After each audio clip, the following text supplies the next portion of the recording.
तस्वीरें जो आपने अभी देखी हैं, दरअसल ये तालिबान की नहीं हैं, ये हैं मेरे प्यारे भारत की। जी हाँ, आपने जो कुछ भी अभी देखा, शायद देखकर आपको स्पष्ट हो गया होगा कि किस तरीके से इस देश में नफ़रत फैलाई जा चुकी है और उसके परिणाम आने शुरू हो चुके हैं। ये तस्वीरें कर्नाटका की हैं। वो कर्नाटका जो दक्षिण भारत का बहुत ही खूबसूरत राज्य है और कभी इस तरह की घटनाओं का हमें कोई सूचना नहीं मिली, लेकिन पिछले कुछ दिनों से लगातार एक जगह से शुरू हुई ये घटनाएं लगभग पूरे कर्नाटका में शुरू हो चुकी हैं। पढ़ने वाले बच्चे, घर में माँ बाप यही सोच रहे हैं कि हमारे बच्चे पढ़ने गए हैं, एक दिन पढ़ लिख कर डॉक्टर बनेंगे, इंजीनियर बनेंगे, पुलिस में जाएंगे, भारत की सेवा करेंगे, समाज की सेवा करेंगे, देश का नाम रोशन करेंगे, अपने माँ बाप के सपनों को साकार करेंगे। लेकिन उन माँ बाप को ज़रा भी ये नहीं पता, दरअसल उनके बच्चों को अपराधी बनाया जा रहा है, आतंकवादी बनाया जा रहा है, देश के भविष्य को काला किया जा रहा है, कलंकित किया जा रहा है, देश को बर्बाद किया जा रहा है। कौन कर रहा है, ये जानना आपके लिए बहुत ज़रूरी है। ये भारत वही भारत है जहाँ पे ईश्वर ने इंसान को पैदा किया। जी हाँ, दुनिया में इंसान जो पहला पैदा हुआ वो भारत की सरजमी थी।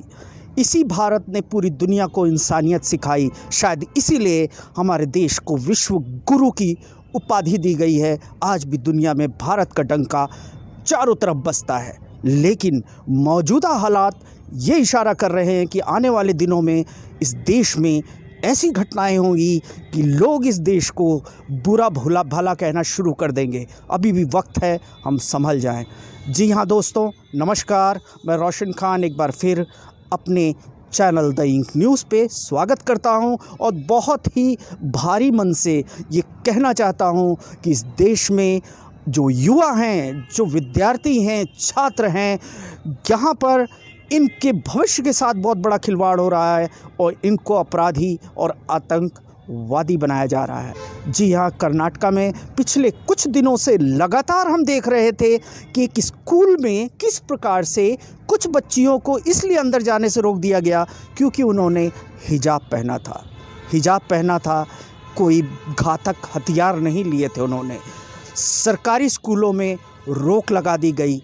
लोग परेशान थे कि ये कैसा तालिबानी फ़ैसला है, ये कैसा तुगलकी फरमान है कि बच्चे, वो भी हाई स्कूल, इंटर, 10वीं 11वीं की बच्चियां थीं जो कि 12 से 15 साल 16 साल की उम्र है, वो हिजाब पहनी हुई थीं। उनका पाप इतना ही था कि वो मुस्लिम लड़कियां थीं, इसलिए उनको अंदर नहीं जाने दिया।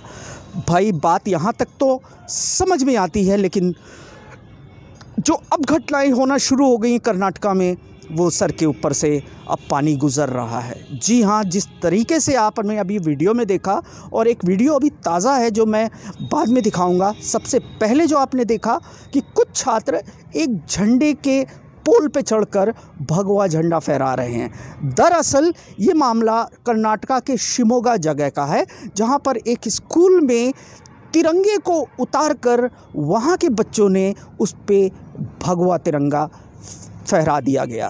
क्यों फहरा दिया गया, ये किसके कहने पे हुआ, ये आप समझ रहे हैं। दूसरा जो आपने देखा होगा कि किस प्रकार से पुलिस वाले लाठी चार्ज कर रहे हैं छात्रों पे, वहाँ पर भी आप देखेंगे ये छात्र भगवा गमछे ओढ़े हुए हैं। यहाँ पर भी बहुत बड़ा प्रश्न चिन्ह है कि आखिर इन बच्चों पर लाठी चार्ज क्यों हुई, क्योंकि इनका काम अपराधियों का, आतंकवादियों का काम था। जिस प्रकार से ये एक समुदाय विशेष के बच्चों की पहने जाने वाले ड्रेस की मुखालफत कर रहे थे, हिजाब की मुखालफत कर रहे थे। तीसरा जो वीडियो है वो उडुपी का है।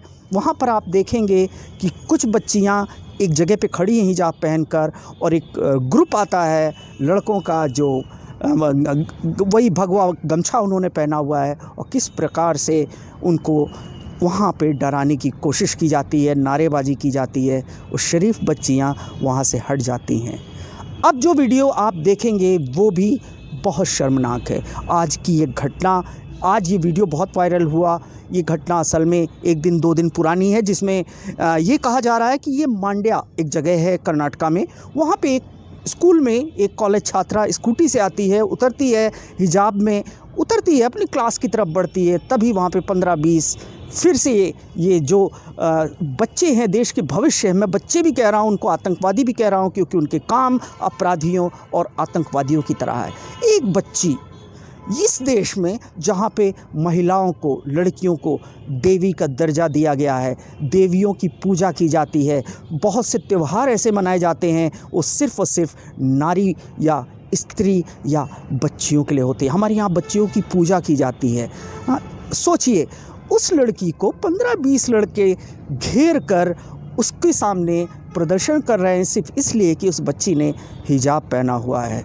जय श्री राम के नारे लग रहे हैं। इतने विभत्स काम में भी मर्यादा पुरुषोत्तम राम के नाम को बदनाम किया जा रहा है। आखिर ये सब हो कहाँ से रहा है? वो बच्ची किसी तरीका वहाँ से निकलती है, वो भी जोश में नारे लगाती है अल्लाह अकबर, और कहती हुई कुछ टीचर आते हैं, कुछ वहाँ के स्टाफ होते हैं, उस बच्ची को अंदर ले जाते हैं। लेकिन ये बहुत बड़ा चिंता का विषय है कि हमारे देश में ये क्या हो रहा है।